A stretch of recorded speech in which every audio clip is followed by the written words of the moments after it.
Ladies and gentlemen, Linda Marks. This past week, I had the opportunity to do a teleclass for a coaching organization, which was a really special gift. The woman who runs the coaching organization is someone I met at a conference, and something I said to her 40 years ago, little did I know, actually made a big difference to her. And she looked me up, which is always an incredible gift, and asked me to give a class. And the title of the class was Everybody's Got a Song to Sing, which happens to be a song that my dear friend and singing-songwriting collaborator Lisa Wexler and I wrote just about as many years ago as when I went to the conference. And when I look at the songs we have to sing and our stories, this is one of the songs that tells my story.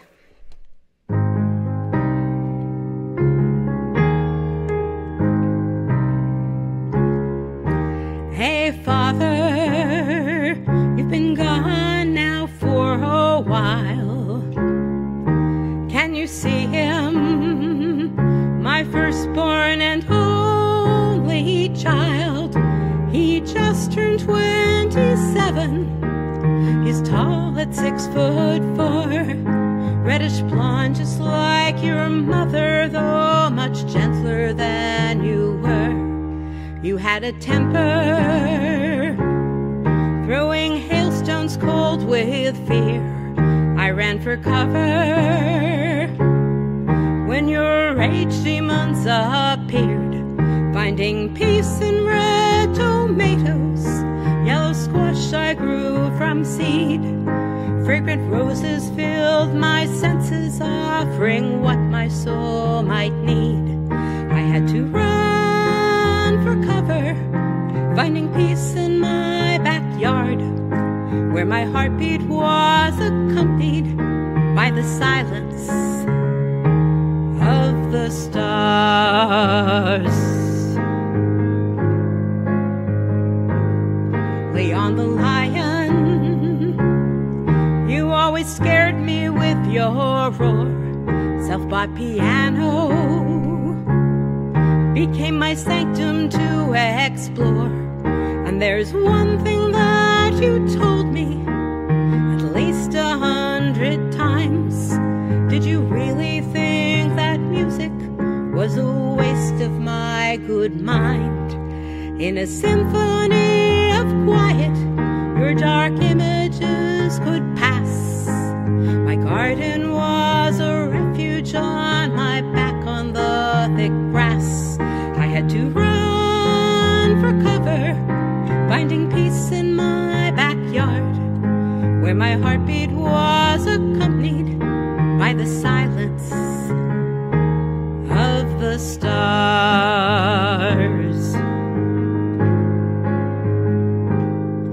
When a child displays a passion, it should be tended with great care. Her fear felt like a tidal wave, it left me sad and bare.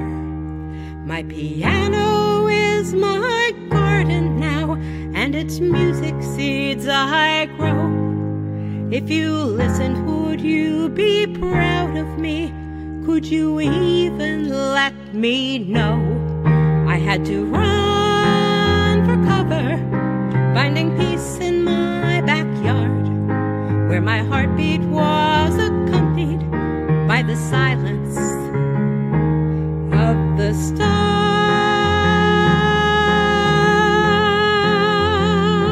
Are you somewhere watching over me in the silence of the stars?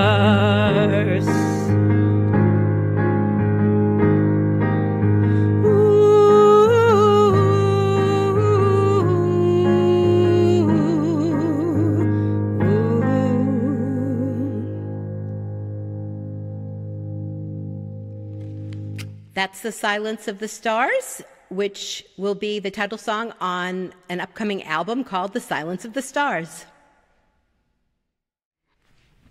Hello and welcome to another edition of Talkin' Tunes. I am your host, Frank Walsh. Thanks for tuning in today. Now, I know many of you at home are probably looking at the screen and looking at my guest and saying, again? I'm only kidding. You probably well know this lady sitting next to me. She is a fabulous singer, songwriter, a great promoter of women's life, one of the ones who has the biggest heart in the industry. And we're going to catch up because it's been a little bit of time since she has been here.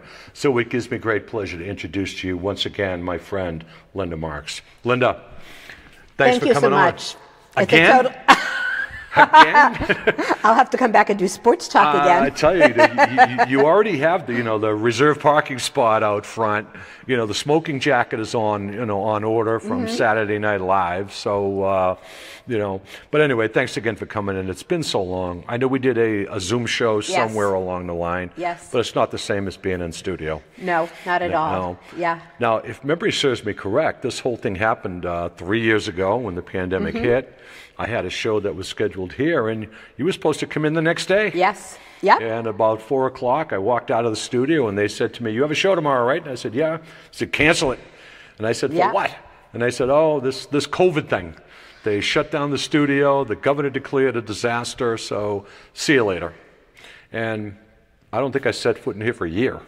Yeah. But on that note, what's been happening for you for the last 3 years? And when you were here before, you were promoting a CD, which was very successful, as all of your CDs are. And you've done a couple since. Yeah, actually, if I go back, I had 2 that were scheduled to have a show in 2020. And they lost their show, like everything. We lost everything. Everybody else. Yeah, and then in... yeah, it's like, what could happen? It's 3 years is a long time. It is. I actually wrote a lot of songs during the pandemic, and I had 2 pandemic-inspired albums come out.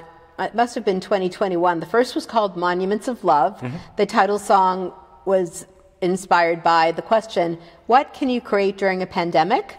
And then that's where Monuments of Love could be created during a pandemic. The second album that came out was called Home, and that one was actually released January 1st, 2022 with pandemic-inspired songs. And that album did really, really well. It charted at number 18 on the Global Folk DJ chart. Right. And I was very, very happy about that. Good. So most recently, on January 1st of this year, I have a new album called Everyday Legends.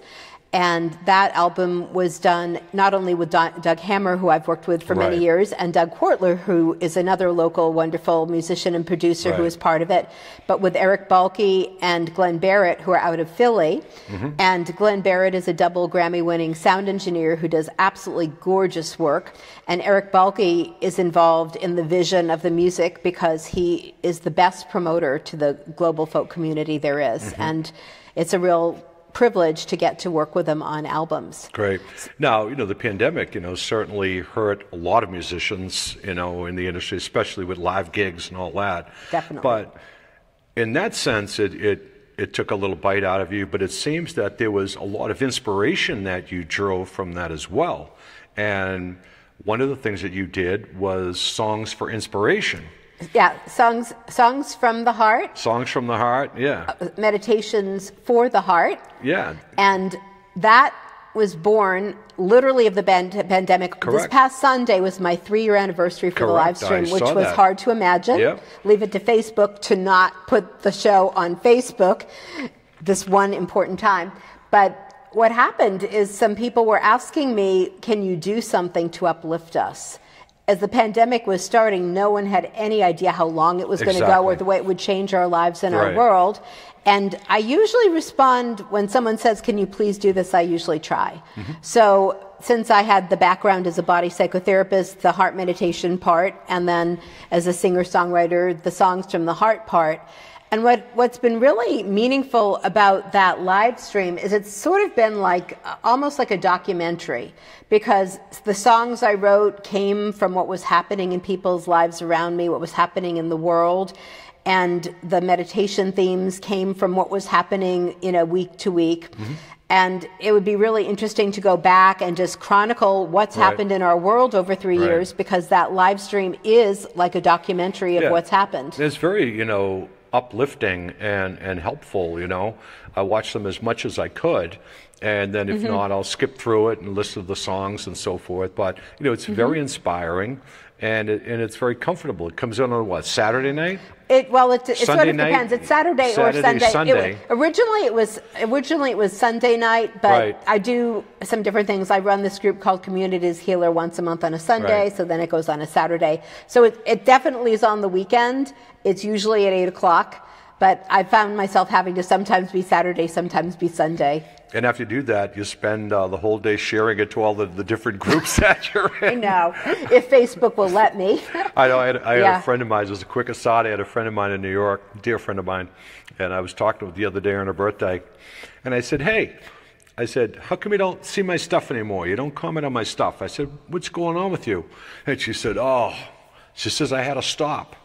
And I said, why? She goes, who's that singer in all the groups?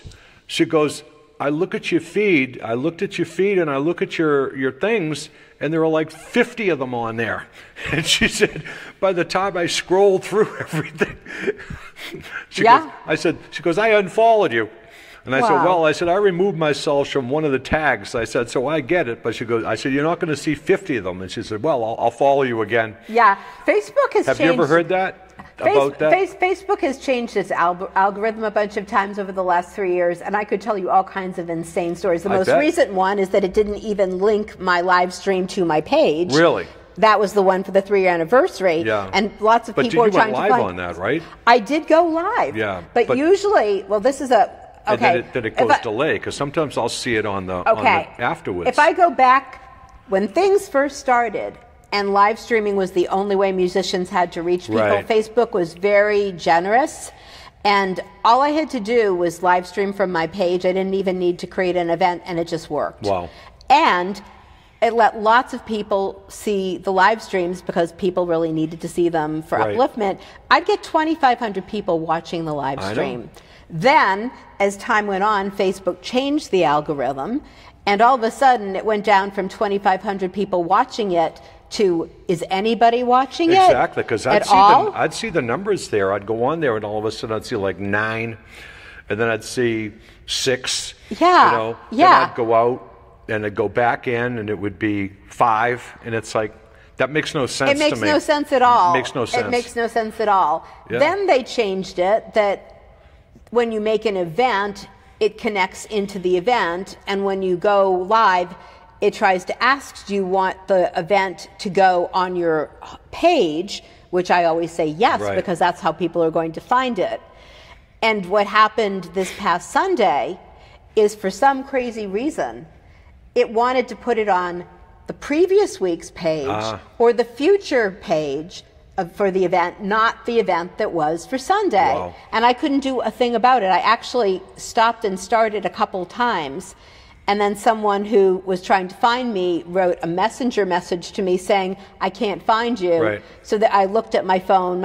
It's not the most elegant live stream, because you watch me trying to figure out how people can watch it in the middle of it with the technology problems. So one friend who contacted me, I figured out how he could watch it, but then he couldn't comment it or share. Right. So long and short of it, when this live stream was over, I did save it, but I didn't know how to find it. Right. And it took the longest time to even find it so that I could figure out how to get its link and then share it. Right. So they keep changing the algorithm, and I don't know what's going to be next. So you've done close to what, 400 and something shows, was it? Well, I've done... No, 50, no, it's 152, 156. Yeah, 156. 156, How easy or difficult is it for that to, pull that off every week? To come up with the different themes that you're talking about, the different inspirations that you talk about, playing the songs that you do. Is there a lot of preparation that goes into that, or is it something that you can just...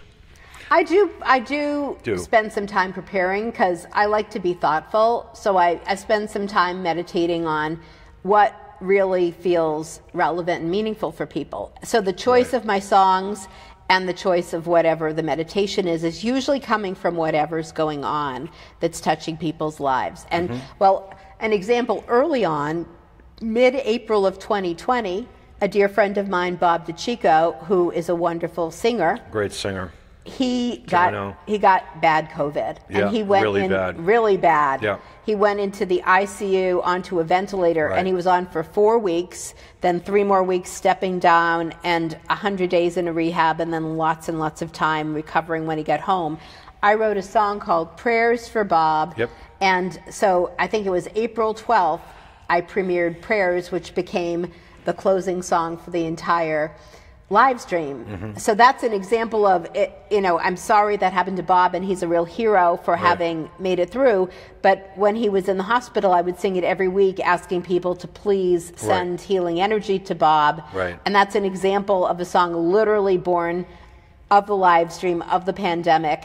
And I have many other songs that I wrote during the pandemic, and then I would premiere them on the live stream. And so it was really almost a chronicle, like a songwriter's journal of what was coming through. And there have been some major events as well. You talked about in you know, when we were talking about, you know, the school shootings and, you know, the different events. And, you know, you can remember better than I can, but there was some major events that came up, you know, Bob being one, you know, and the different events where, you know, it's like there's an event, there's going to be a Linda song.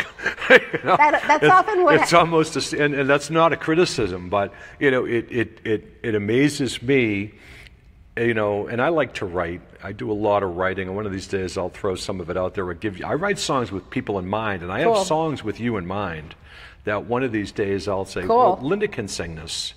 But anyway, I get to a certain point and I hit this writer's block and I just stop. So if I went back and looked at, you know, the couplets and the quatrains and the 6 and the 8 lines, it's like, wow, this is great.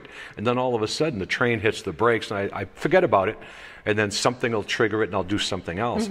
Where does that come up with you, where you can just constantly have these events? I'm sure that hits you on a visceral level. Very. You know, you're a very emotional person, so you feel that stuff. You know, where does that come from? It obviously comes from inside of you. So does it kind of flow from you? How much comes from your heart and how much comes from your head when you're writing these songs? It usually comes from my heart. And a perfect example, this was a more recent song, when Damar Hamlin, when he had the cardiac arrest. Yeah. You were very big. You were all over that. That hit me at so many levels because I was thinking of his mom. You know, they were showing footage of his mom being there, and my son played soccer, and he had 2 really bad concussions in 10 months, and it was horrifying for those things to happen to my son and with lasting repercussions. But this was even more severe because he had cardiac arrest. And to watch the entire stadium transform with all the players in one of the more macho sports kneeling and crying. Did you watch it live? I watched it live. You saw it live, I saw it happen, and it literally grabbed me. And I was bawling. I was so worried for Damar, and I immediately thought about his mom. His mom's there. What's going through her mind? How does this feel? So I wrote a song called Hope, Love, and Prayers for Damar's mom, Nina. Beautiful song. And so that's an example where something happens and it literally grabs me. And sometimes I think songs are how I process deep feelings. Is that the mother in you? Which part for writing that song? No, when you see something like Damar, I mean, oh my God, that's mother in you. The nurturer. Mean, absolutely. But, you know, I could relate because my son is in his 20s, Damar is in his 20s. My son played soccer, Damar's playing football. And then the things that can just happen in the blink of an eye. And just, thank God he made it through. Initially, it wasn't even clear what was going to happen, but thank God he made it through. And thank God for the medical staff. But that was an example where that song really started to grow. The song seed was planted, and I had such strong feelings, and I felt so much for his mom. And the way I processed that was writing the song. It just spawned a thought, a quick aside, you know, as far as relating to the mother. I mean, I remember one time, it's different but similar. When I was in the Little League, I was a big kid. I was always a big kid.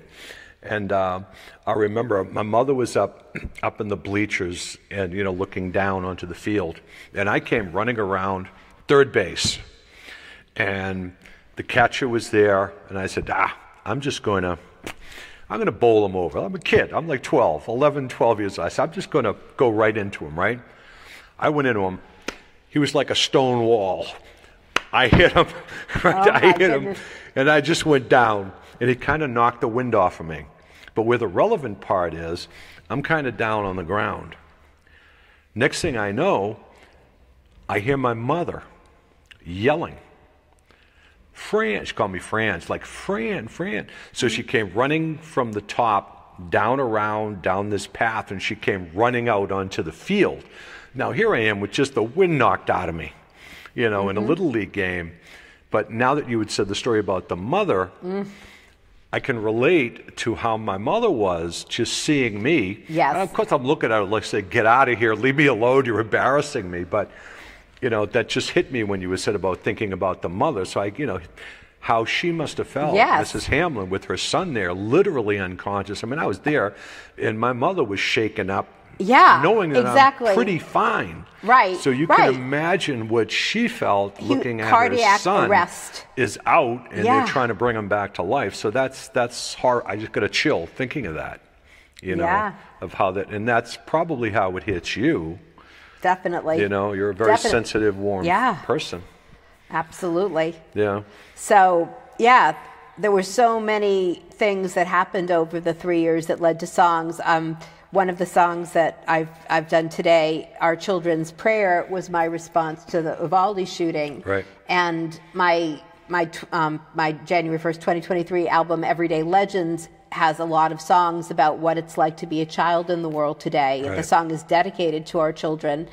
And, you know, gun violence is devastating. And I wrote a song that's going to be on my 2024 album called I Don't Want to Have to Write Another Stop Gun Violence Song. We may shorten the title to Another Stop Gun Violence Song. Right. But I've written so many Stop Gun Violence songs that How about gunfires?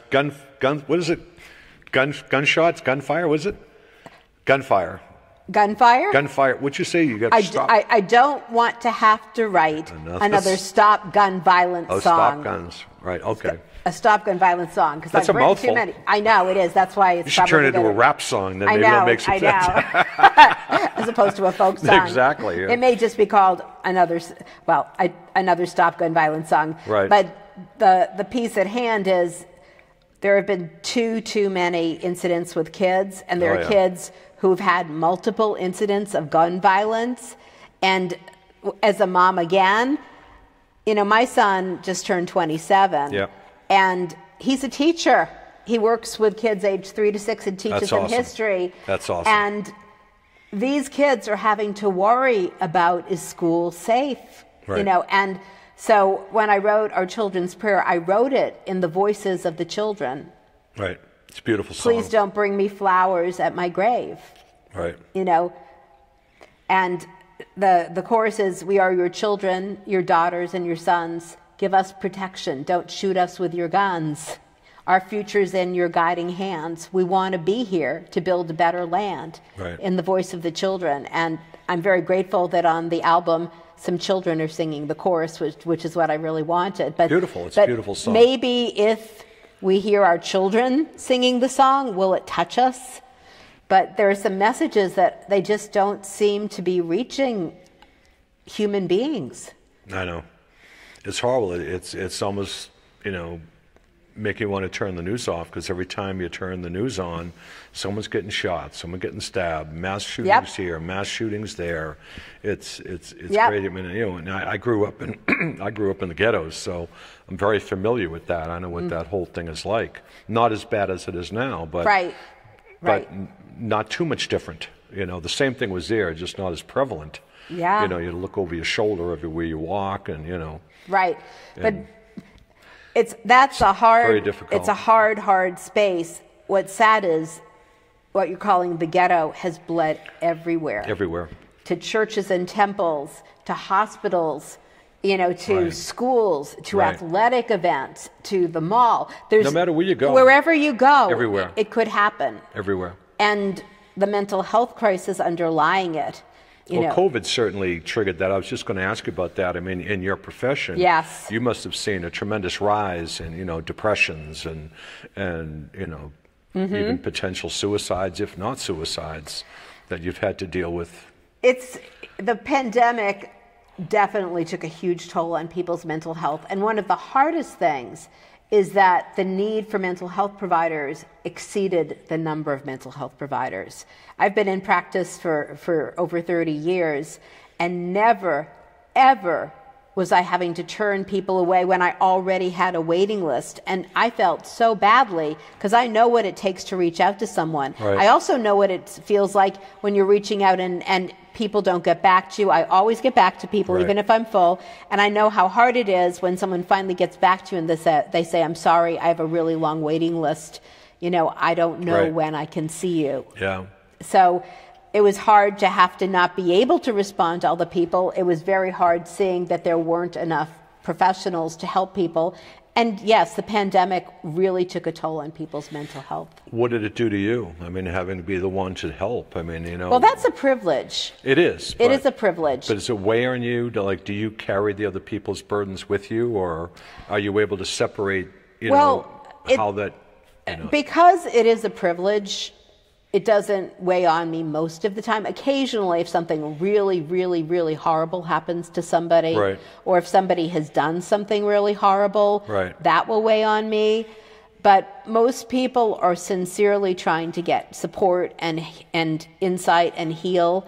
And it's a privilege to be in a position to help them. Right. So most of the time, I come away feeling like, thank you, God, for giving me the opportunity to help. Right. Good for you. Good yeah. for you. Because I could see that, there's the potential there to have it just burden you. To have it just burden you. I mean, I was in a counseling field and life coaching and all that stuff. Yeah. So, there were times where it's like, what? Like, I've had enough this week. Right. And I'm talking 1 or 2, maybe 3. But Yeah. it's like at the end of this, like, what? I've had enough this week. I need a break. So I can imagine you as a profession. That's why I asked that question. Does it weigh you down? If I can help somebody, it doesn't. That's where it feels good. But here's an example where this wasn't in my professional life, but this is in the music circle. There's a woman I know who supports music and is a really lovely person. And she was having some health issues. And she couldn't get anybody to help her. Really? She needed a ride to get to medical care. She needed food. And she couldn't get anyone in her immediate area to help her. And she'd worked in the medical field when she was younger, so Wow. she knew how different the field was. I mean, I see older people who need home health aides, CNAs, and right now the agencies don't have enough people to provide them. Mm-hmm. And if a person doesn't happen to have friends or family that live nearby and have the commitment to help them, they're just struggling. So what really weighs on me is seeing a really good person who has no one to help them. Right. And then that's when I feel heavy. Understandable. Yeah. Understandable.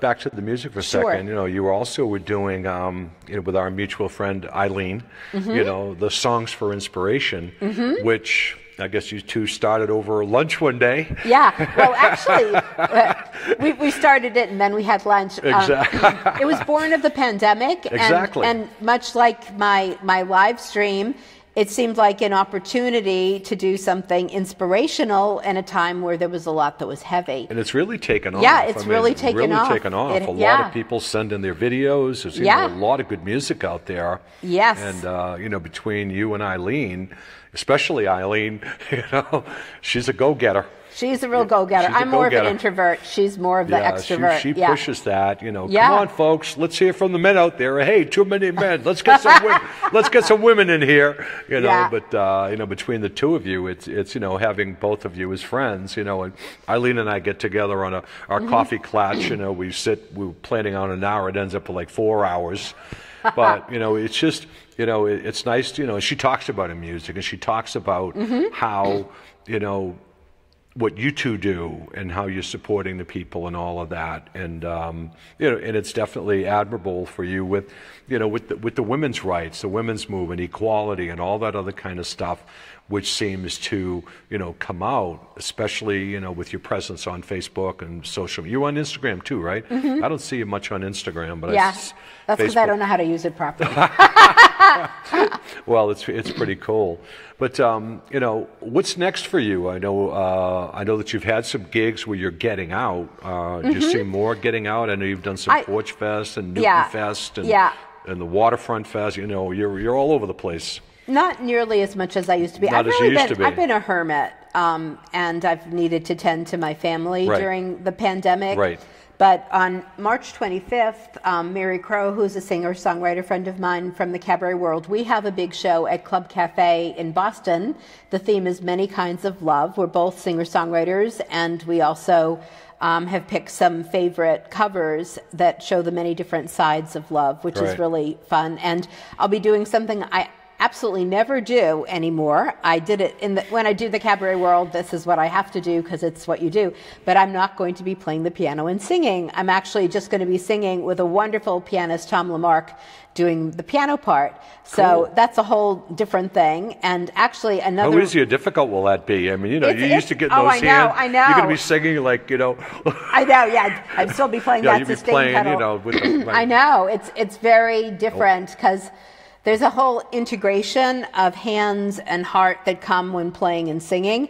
And when singing, it's literally just standing and just being a communicator, which is also a good thing for the audience. I think there's a way to have better rapport when the only thing I'm doing is making contact with the audience with the songs. But to learn the songs is completely differently because I know them with the piano part. And to learn them without the piano part, it's stretching a few muscles, which is good. I bet. But that's Saturday, March 25th at 4 o'clock at Club Cafe, and they have a special infrared light system to help make it safe for COVID, which is really a lovely gift that someone gave so that singers could sing. So I think one of the last times we saw you, remember the whole gang went and saw you with our friend Chuck? When Chuck was there. That's a great place. Yeah, it's a wonderful place. Yeah. It really is. Towards the end of the year in the fall, I am very grateful that John O'Neill invited me to there's a composer showcase they're doing at Club Cafe where songwriters are selected to present some of their body of work, and this is going to be even more different. How different? I don't even get to sing, never mind play the piano. No. I'm going to make one little cameo appearance as a guest, but I have three wonderful So you have to tie your hands and tie your feet, right? Exactly, yes. Tom Lamarck will be playing the piano, but Camp Harris, Christine, Elise, and Zoe Croney, who are wonderful singers, will be doing my songs. Nice. And that's going to be a whole different experience because before what's happening on March 25th, there have only been a couple times I haven't played the piano on my songs. Doug Hammer has played piano for me at a couple of my gigs, but other than that, I always play. So I'm stretching in different ways. The Women in Music Gathering and Artist Alliance group that I co-founded and co-curate, we have an annual show at the Burren, and it's in November. I was just going to ask you about that. We always do a charity fundraiser. And you played Passim, too. Did you play Passim? I played not since 2018. Okay. But at some point, maybe I will. Yep.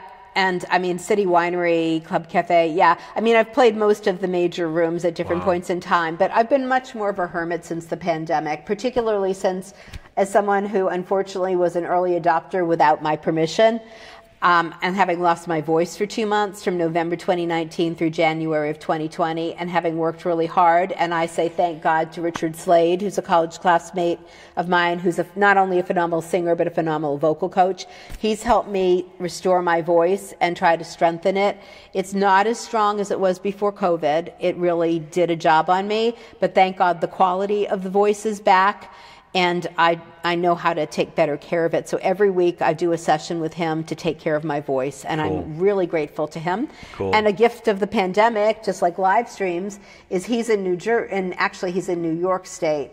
But because of everything being virtual, it doesn't matter, and I can do my coaching sessions with him virtually. Cool. So that has been really meaningful.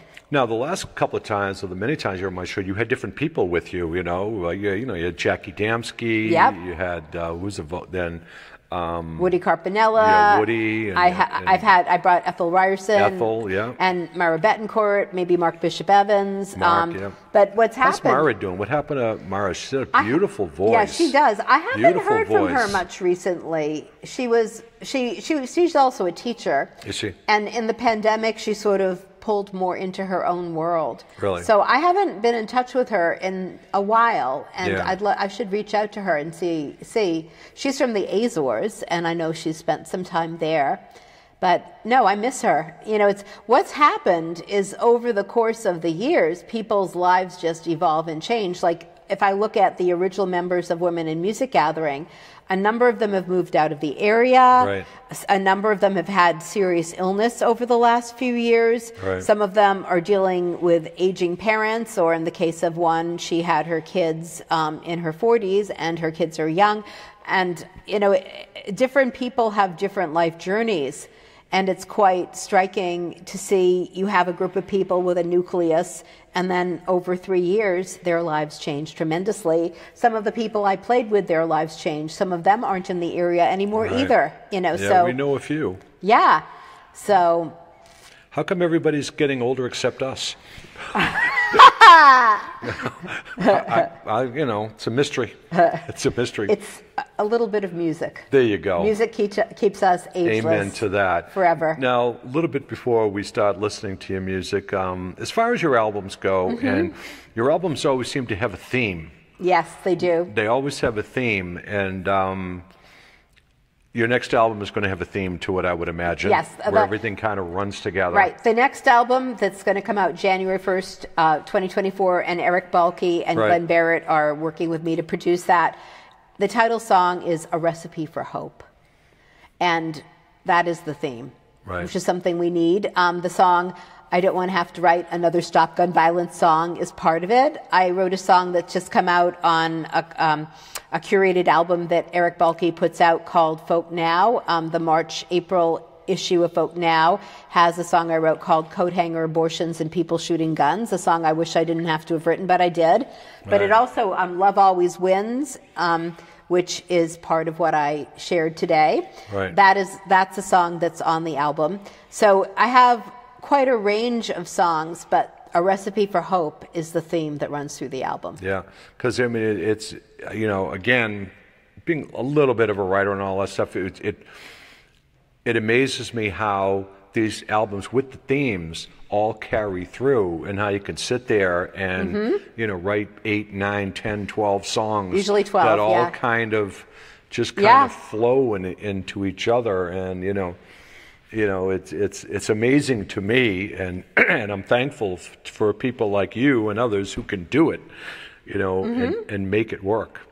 So I guess there's no album in your future like songs like Let's Go Burn Down a Church, or Let's Go Crash a Car. None of that stuff. Nah, it's always going to be touchy feely, and it's more my brand is from the heart to the heart. Amen. And that's just what I write. So and you do it well. If someone wants to say let's go get drunk and burn down a church, that's not going to be my song. No. The closest I'll get is maybe I'll write a song for Ja Morant, who I feel badly for. Sure. He's in trouble right now, and he's in a counseling program. Very talented, but clearly, came from a very hard background. He's done some not so good things of late. So the closest I'll get to that kind of stuff is maybe a song about a person. Maybe I'll write a song about Aaron Hernandez. I mean, those are the kinds of things where I feel really badly when something like that happens.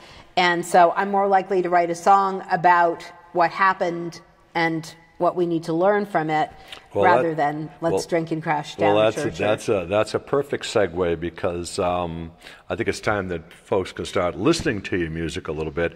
And when we come back, we're going to talk about some of those other things that are important in your life, like the Boston sports teams, and some four-legged creatures that seem to take up a big part of your life.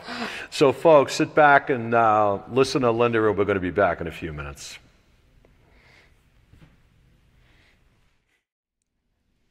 I have a good friend named John who lives in Florida, and I find that when we talk on the phone, which is often when I'm taking a walk, he says things that become song seeds. And this is a song that I wrote for one of his big 0 birthdays that had song seeds planted during our walk. What I've found is that when we reach those big 0 birthdays, whether it's 20 or 30 or 40 or 50 or 60 or 70, it's often an invitation to step back, to slow down, and look at what's really important. So this is a song about finding peace. It's called Windows and Doors.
Sad or down, I'm not, it's just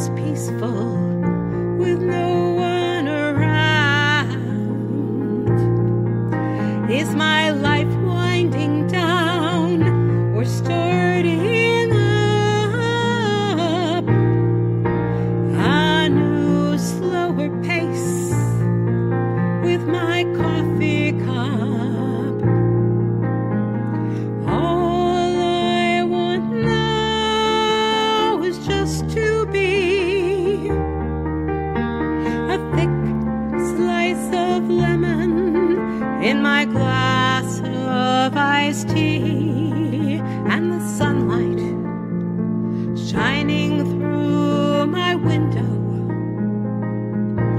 comforts me.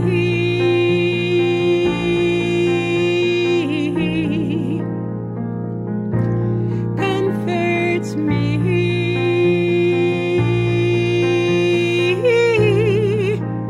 Happy birthday to me.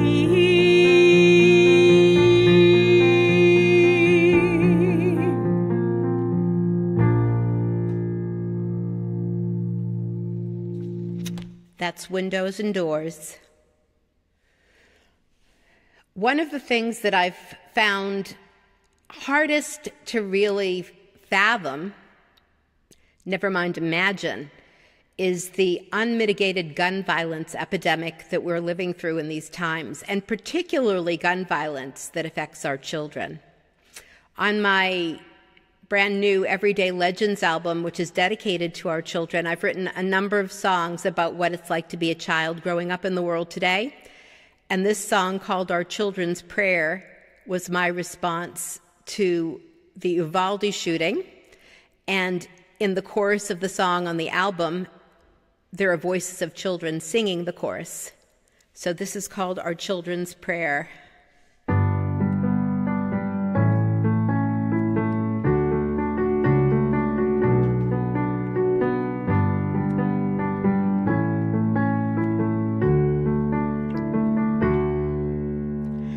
Please don't bring me flowers at my grave. Don't tell me my death proved that I'm brave. Remember Columbine in 1999. 200 plus school shootings since that day.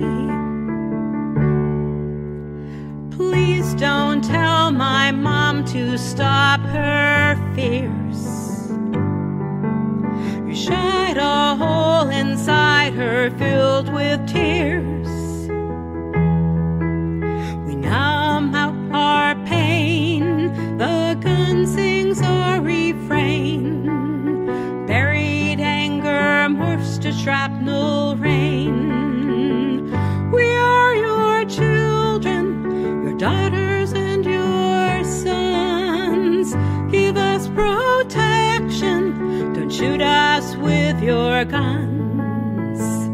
Our future's in your guiding hand. We want to be here to build a better land. Life on earth is frittering away. Actions must be taken now today. America's become the land where shooting guns is our trademark as we simply think and pray. Many factors brought us to this place. Mental health neglected can erase the safety that's free when there's community. Social media induced violence is its face. We are your children, your daughters and your sons. Give us protection, don't shoot us with your guns. Our future's in your guiding hand. We want to be here to build a better land. We need to carve new pathways of respect. Divided political rhetoric is a wreck. The list of shootings grows. What we reap is what we sow. The data's there, please let's use what we know.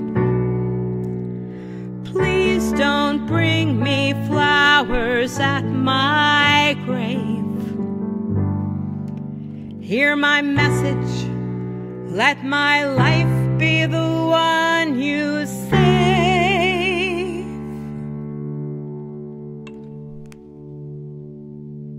One of the things that I seem to do again and again over the years is find a new way to write a song about love, which is a really important force in our world. And this is a newer song that I co-wrote with my Philadelphia singer-songwriter friend and colleague, Lisa Jeanette. It's called Love Always Wins.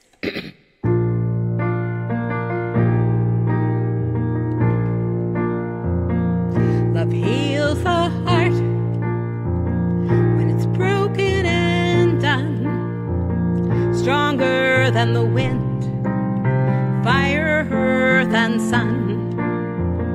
It moves our souls, it takes the blame, it holds our wounds, removes our shame. It rules the world and everyone within. You can never defeat love. Love always wins. It's deeper than hate. It can tear down walls. Love is the balm. It heals us all. For the broken and scared, when all is lost, love is a force that has no cost. It rules the world and everyone within. You can never defeat love. Love always wins.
It's the driving force.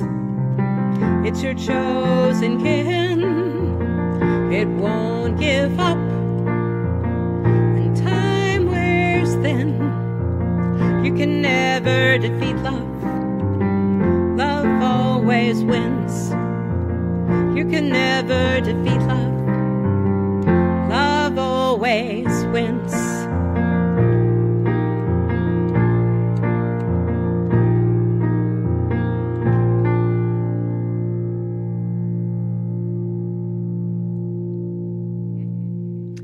This is a song that was truly born of the pandemic, and it's a co-write with my dear friend, Mike Greenlee, who lives in New York City.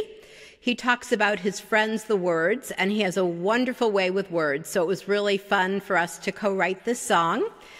It's a pandemic anthem, and actually it can be an anthem even when it isn't a pandemic, because the message is one that I think is good for bringing us all together. And it has a chorus that's easy to follow, and perhaps you can sing it at home with yourself, any four-leggeds or humans that are with you, or goldfish. It's called Let There Be Love, and when I get a chance to play live, it's really wonderful to have the whole room sing this together.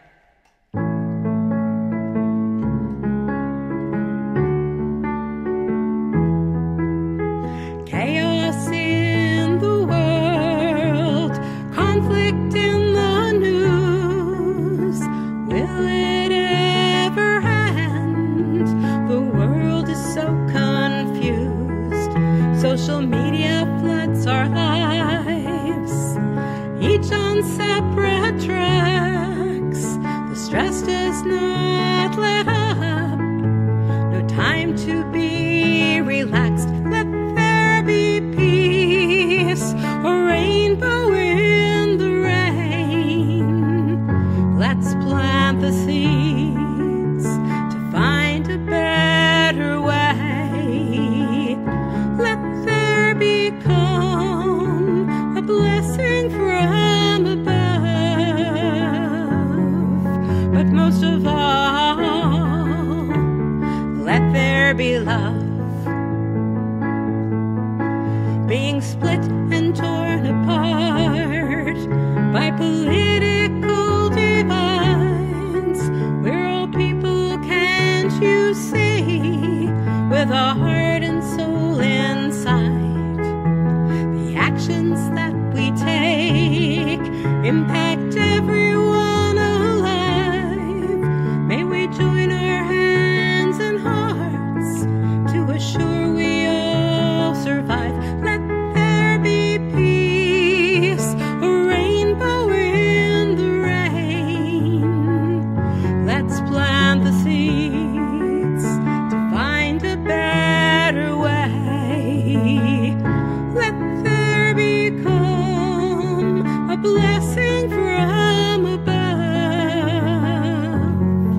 But most of all, let there be love.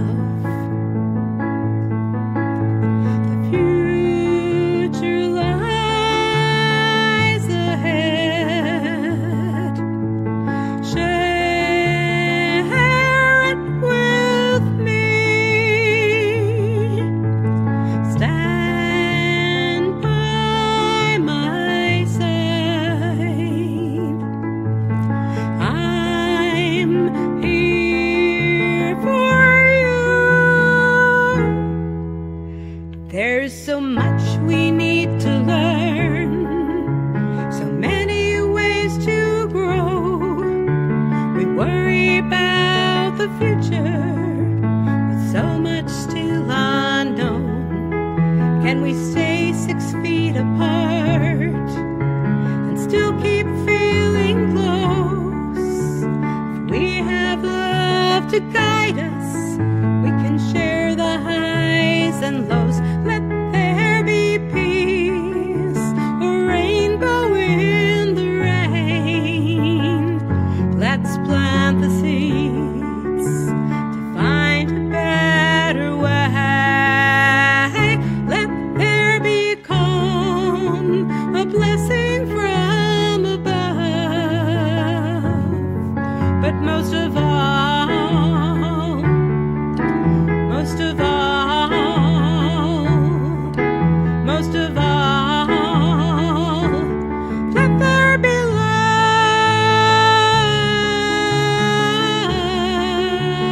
love.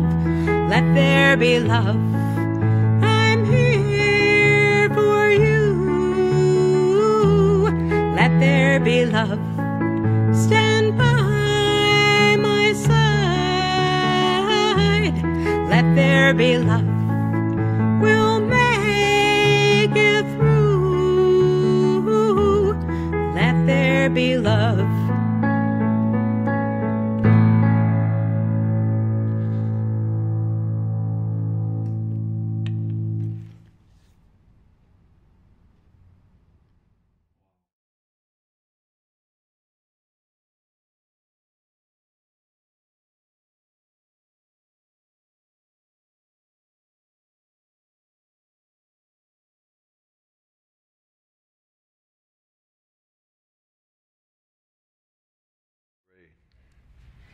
Wow, Linda.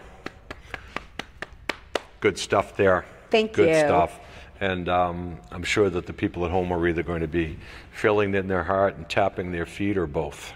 So thank you for doing that. Thank you. So for the sake of time, let's jump quickly into the Boston sports teams.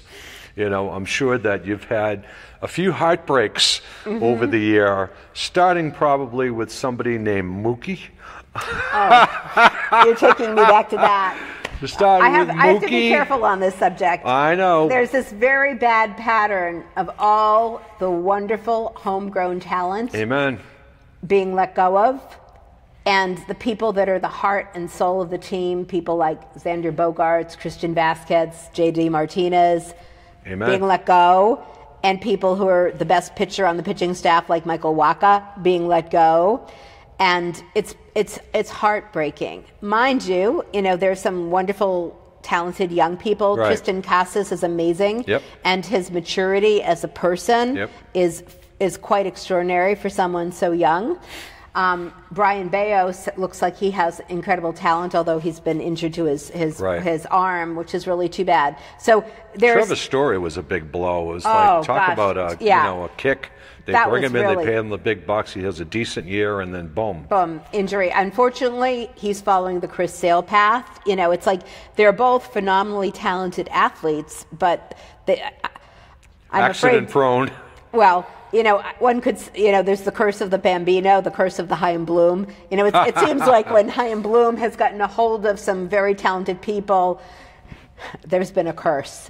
And I feel badly for Trevor Story. I feel badly for Chris Sale. Right. And I hope we don't have more people going into that department. There are some wonderful people like Kike Hernandez and Alex Verdugo. And, I hope Bobby Dahlbeck eventually gets to, show that he can consistently do what he's capable of. He's had spurts. Yeah, he's had spurts. Right. Plus the new catcher. They've got some of the Asian players that are coming up, and I guess I haven't. They really kind of fall off the radar with the Bruins and the Celtics as far as Red Sox talk.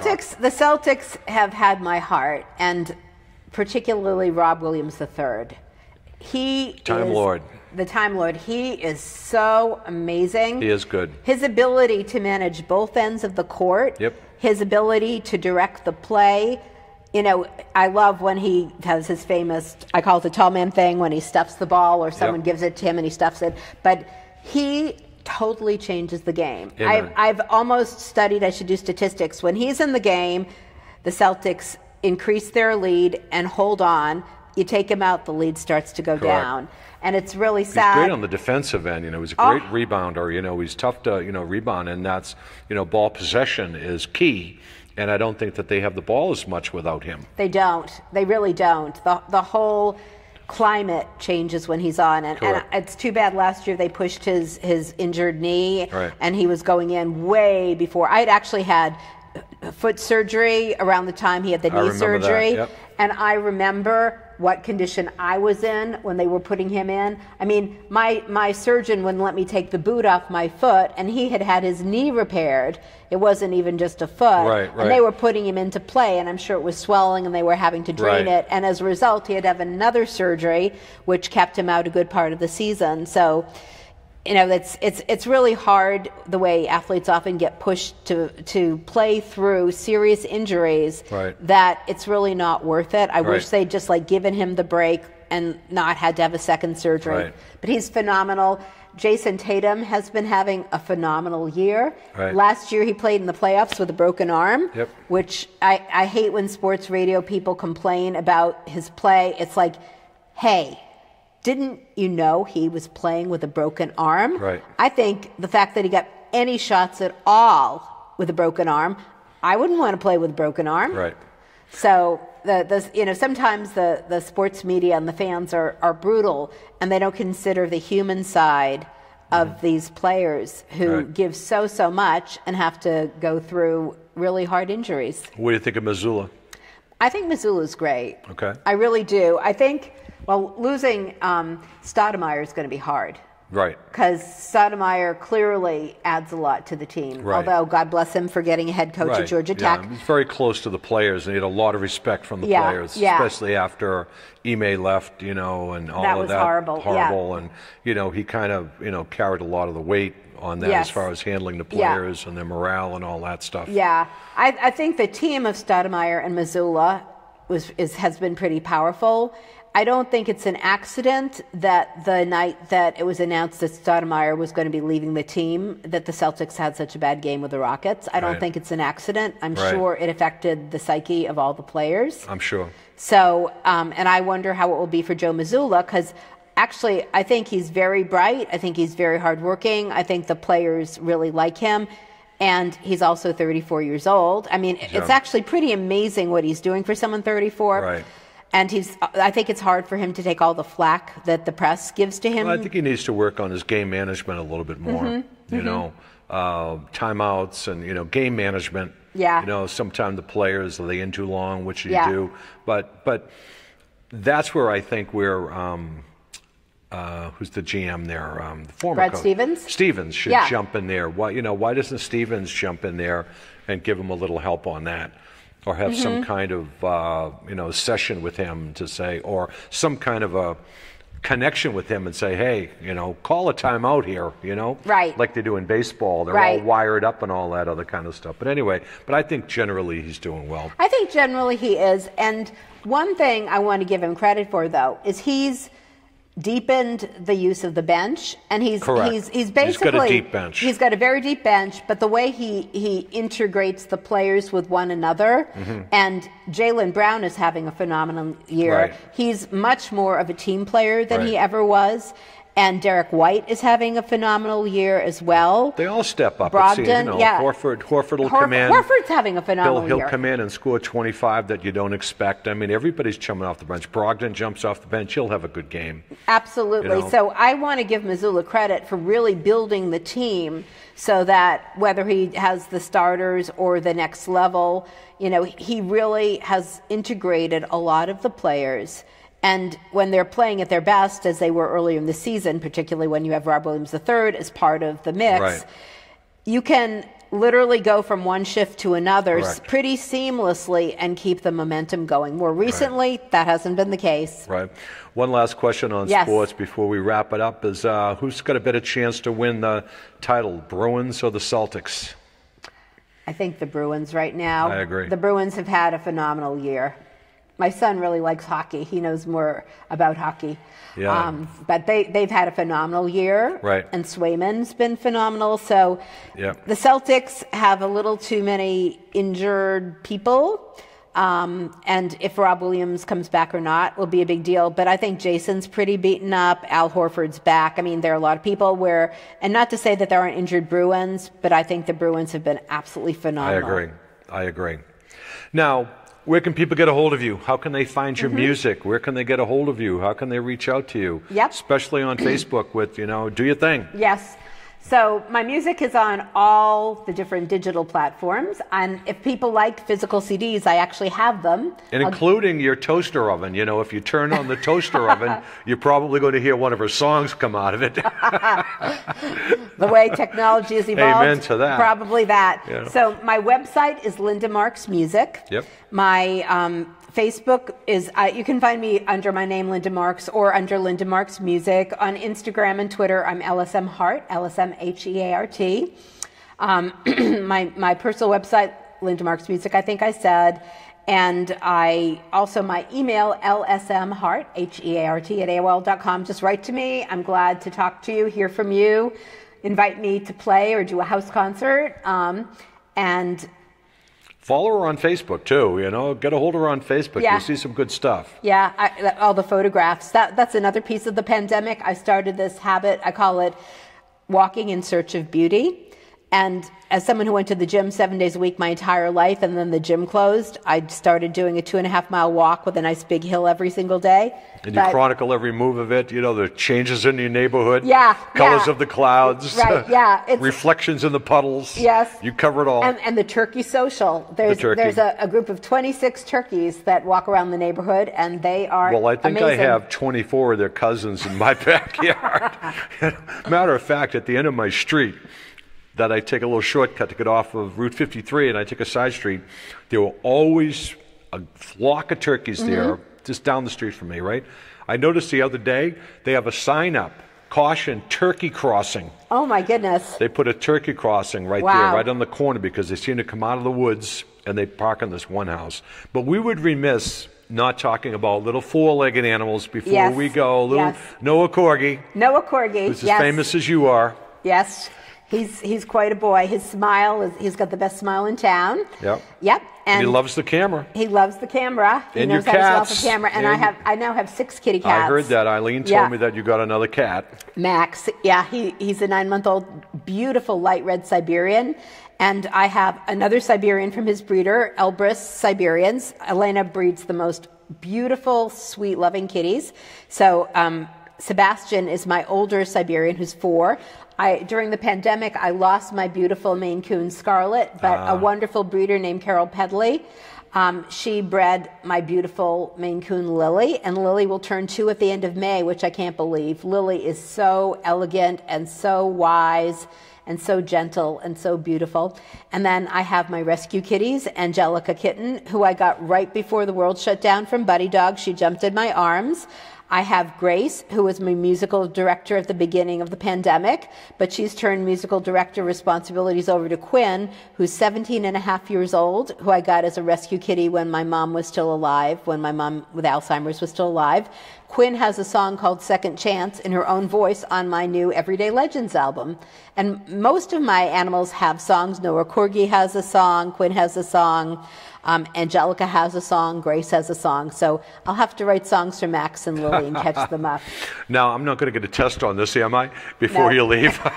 Name the cats, name the breed, name the color. I feel like I know them because you post them all over the place. Yes. But Linda, this, as always, we have a blast when you come on. You know, I hope it was as much fun for you as it was for me. We always have fun. You sounded fantastic. Thank you. You look fantastic. Thank and it you. was so great after 3 years to finally get you back in this seat. So we're not going to wait another 3 years. No. And, no. you know, hopefully, you know, maybe your album comes out or somewhere along the line, we can open the show and the people can say, again? Maybe if Noah Corgi's now 12, maybe Noah Corgi will make a little visit. Make a little, you know, a little lap appearance, right? He'll do a little bit of the wiggle walk, yeah. Well, Linda, thanks so much. Thank you so much. It's always a pleasure and Always. privilege. Thank you so much for having me. You're welcome. And as you know, we couldn't do this without the folks here at SMAC. You know, we've got Anya who steers the ship, and we've got 2 great technicians, Luke and Kevin, who push the buttons and make us sound and look great. So we couldn't do it without them. And folks, this show wouldn't be much without you paying attention to it and following the guest artists. And on that line, as I always say, get out and support your musicians. Go to the bars, go to the clubs, go to the cabaret, follow Linda, go see them because they're performing for you, and things are getting back to normal, so there are more and more events, so get out and support them. So once again, for the folks here at SMAC, for Linda Marks, I am Frank Walsh, and as always, tune in and tune on.